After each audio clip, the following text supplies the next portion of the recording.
தமிழ்நாட்டை யாரு ஆளணும்ன்றத நாம சொல்றதை விட சினிமாவுக்கு கிடைச்ச ஒரு பொக்கிஷமான நபரே சொல்லியிருக்காருங்க. யார் அந்த கலைஞர், யார் நாட்டை ஆளணும்ன்றத வாங்க பார்க்கலாம். மக்களாட்சி என்றால் என்ன? 9th 10th இதை பத்தி படிச்சிருப்பீங்க. அதாவது மக்களுக்காகவே மக்களை தேர்ந்தெடுக்கப்படும் ஆட்சி தான் மக்களாட்சி.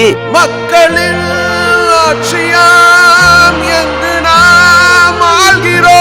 ஆனா இங்க என்ன பிரச்சனைனா, திராவிட மாடல்னு திராவிடத்தை முன்வைத்து ஆட்சி அமைப்பது, இன்னொரு பக்கம் தமிழ் தேசியம் என்ற கொள்கையோட நாட்டை ஆள ஆசைப்படுவது. தேசியத்துல தான் திராவிடம் இருக்கு, திராவிடத்துல தான் தமிழகம் இருக்கு. இதுல எந்த மாறுபாடும் இல்லைங்க. தமிழ்நாட்டோட தாய்மொழி தமிழ் அப்படின்றது எல்லாருக்குமே தெரியும். ஆனா இந்தியாவோட தாய்மொழி ஹிந்தி அப்படின்றது இன்னுமே சில பேருக்கு தெரியாம இருக்குங்க. இருந்தாலும் தமிழ்நாட்டை தமிழன் தான் ஆளணும் அப்படின்னு சொன்னது நம்ம ஏ.ஆர். ரஹ்மான் அவர்கள்ங்க.